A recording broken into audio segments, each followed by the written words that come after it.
Assalamualaikum warahmatullahi wabarakatuh. Perkenalkan, kami dari kelompok Adi Pargoy. Saya Muhammad Arfil Versetarigan sebagai Project Manager. Saya Nikodemus Putra Dimara sebagai BNC.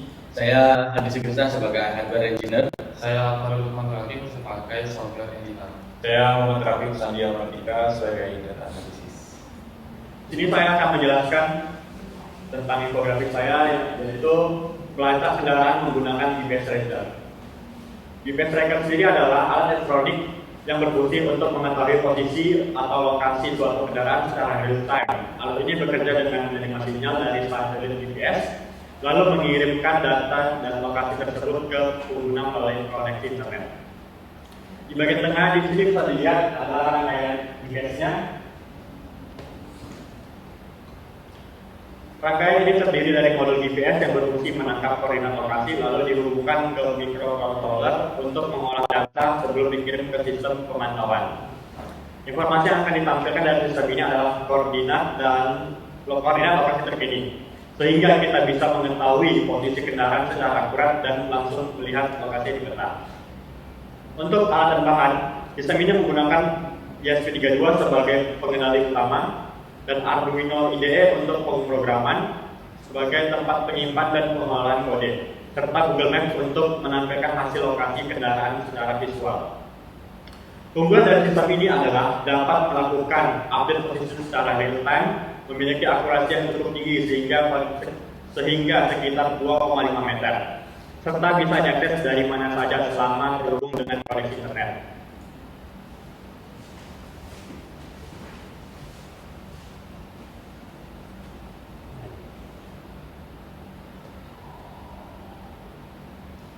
Dan selanjutnya saya akan menjelaskan BNC. Pertama adalah reactivity atau aktivitas utama. Aktivitas utama adalah seluruh kegiatan yang dilakukan perusahaan agar produk dan layanan dapat berjalan secara lancar.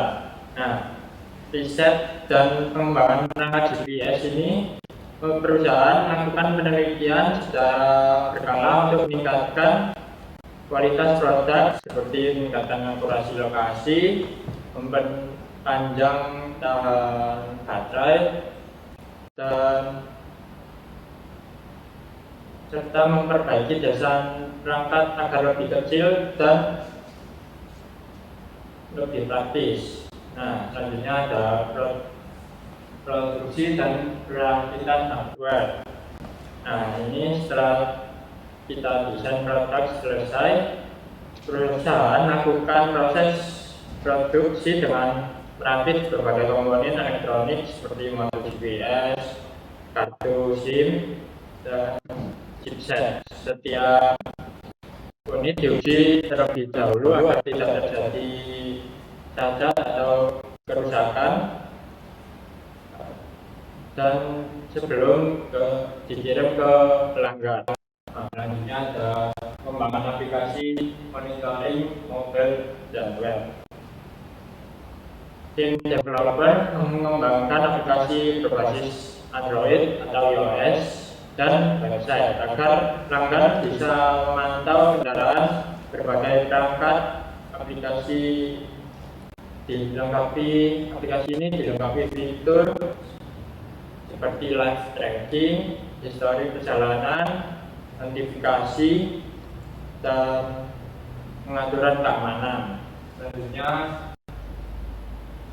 maintenance server dan layanan real-time tracking. Nah, ini server harus selalu aktif agar data lokasi kendaraan dapat diterima secara jelas, dan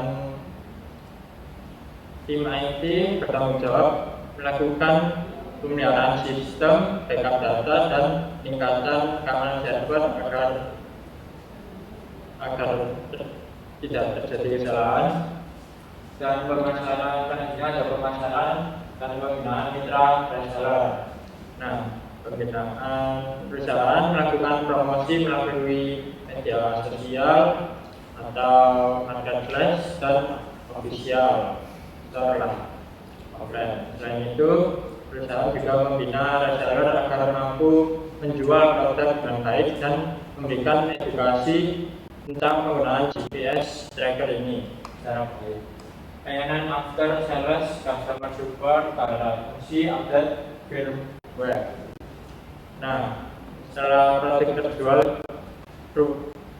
perusahaan tetap memberikan layanan seperti customer support 24 jam kalau ada terjadi masalah dan klaim garansi, serta pembaruan sistem firmware untuk menjaga performa alatnya.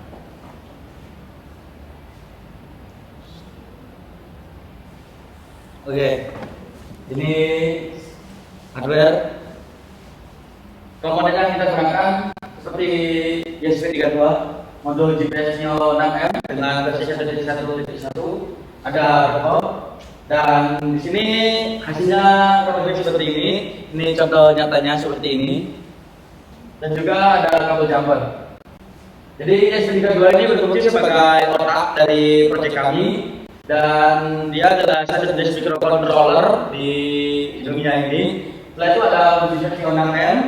Dia ini sebagai penangkap sinyal dan juga sebagai pengirim koordinat untuk nantinya diteruskan ke ESP32 diolah datanya. Yang ini ada report, dia sebagai wadah atau katakan ya kalau bahasanya, ya ini hanya sifatnya sementara karena ini report ini untuk pengganti solder. Jadi harusnya kalau nanti akan dikembangkan lagi, kita akan menggunakan solder dan akan dipermanenkan. Kalau misalnya untuk pengembangan ini di versi pertama ini, maka kita akan menggunakan report agar nantinya untuk fleksibilitas kita sebagai dalam perakitan. Dan ada kabel jumper sendiri itu gunanya untuk mengalirkan arus listrik ke komponen-komponen yang kita gunakan.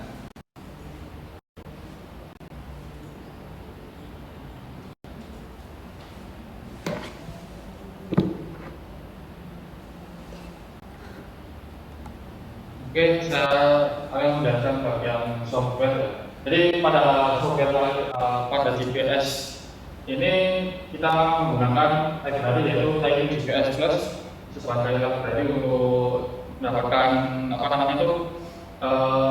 koordinat kita ya dan lainnya. Ketika kode ini diupload atau dijalankan, ya yang pertama akan melihat building for GPS link and satelit. Jadi dia akan menunggu sinyal dari satelit. Jadi jika dia tidak menemukan sinyal dari satelit, dia tidak akan mengeluarkan output. Jadi ya gagal kayak hilang outputnya. Nah, terus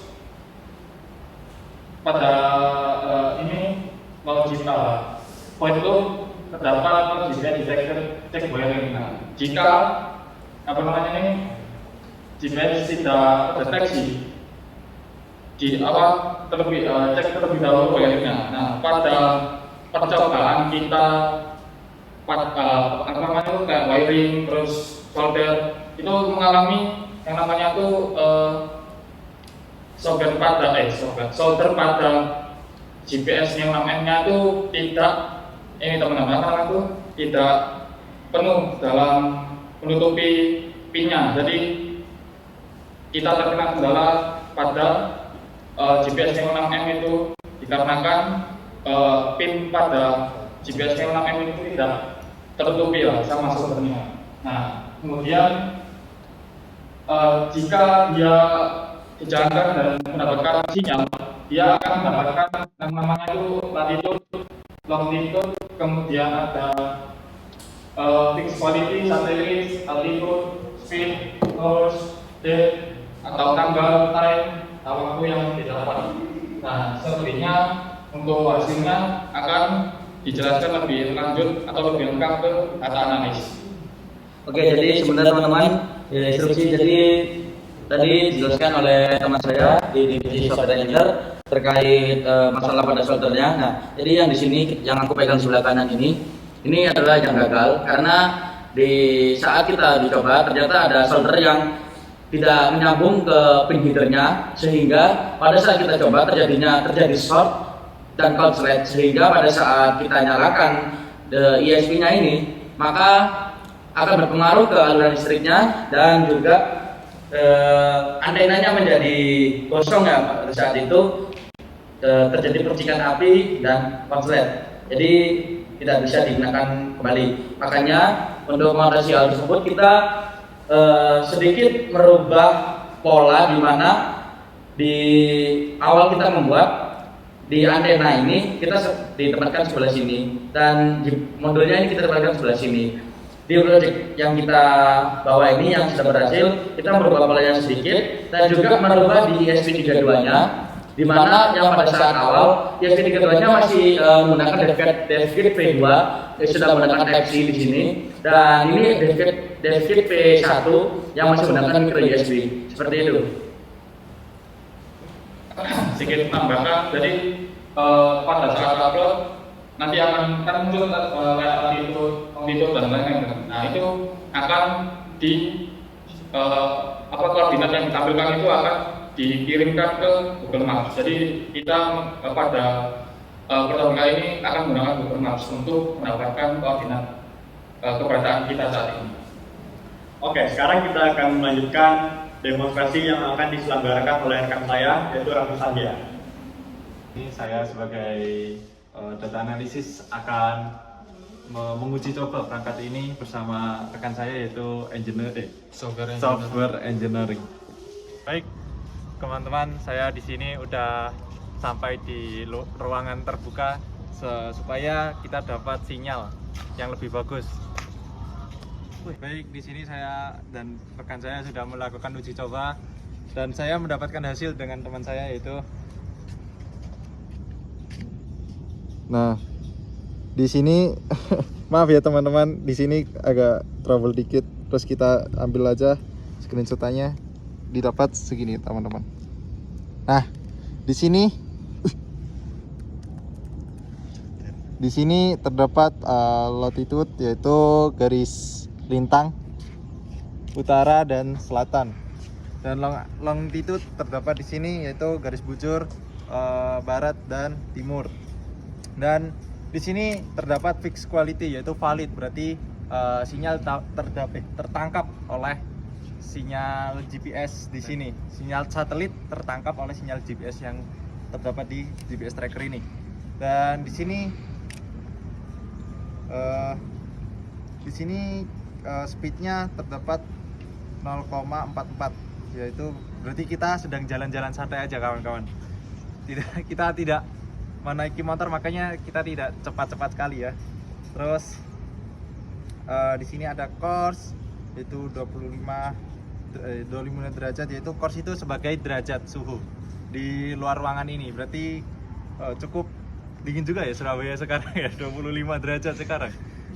Dan terdapat date, yaitu tanggal sekarang atau bulan sekarang, yaitu terdapat tanggal 9 Januari 2026, yaitu tanggal dilakukannya uji coba pada saat ini secara real time. Dan untuk waktunya di sini terdapat waktu juga, yaitu jam 4.26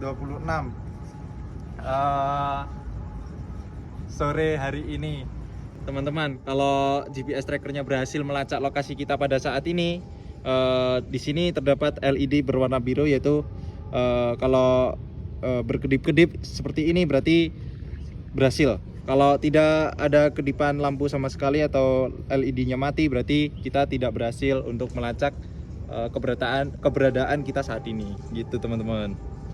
Oke teman-teman, kali ini uji coba pada saat ini udah selesai. Mungkin kita akan kembali ke kelas lagi untuk presentasi berikutnya.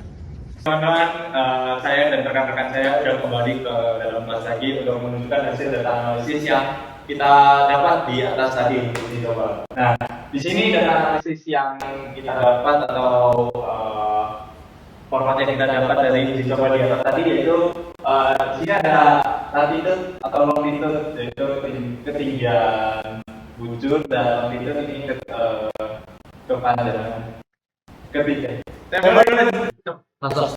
Ada sih kau. Ada itu bintang, itu bujur. Ini lo sok ada ace. Ya, sok. Saling bujur. Bintang. Hei, bintang bujur. Oke. Jadi dapat biar paling kelihatan anjing. Nah, ayo gas. Lalu. Baik teman-teman, kita sudah kembali dari uji coba kita tadi di atas, yaitu kembali lagi ke kelas untuk menampilkan data analisis yang kita dapat dari uji coba kita tadi di atas sana.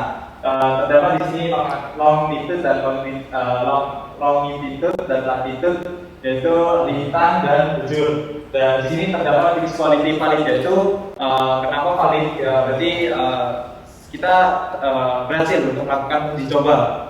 Makanya di sini terpanggil outputnya valid.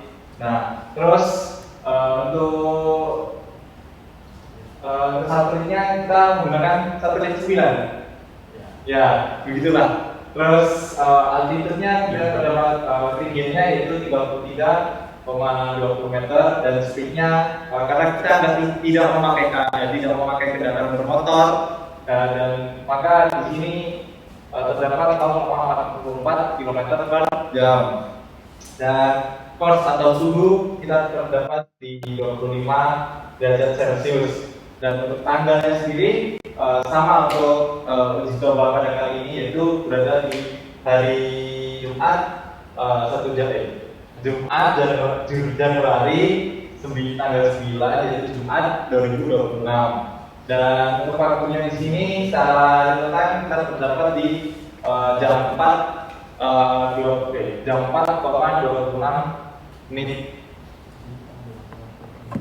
Di sini kita juga mengatakan di sini 0,9 0,4 karena di sini kita menggunakan waktu di Inggris, yaitu di bagian depan sini yaitu ada detik, di tengah ada jam dan di belakang sini 26 yaitu menitnya. Jadi begitu teman-teman.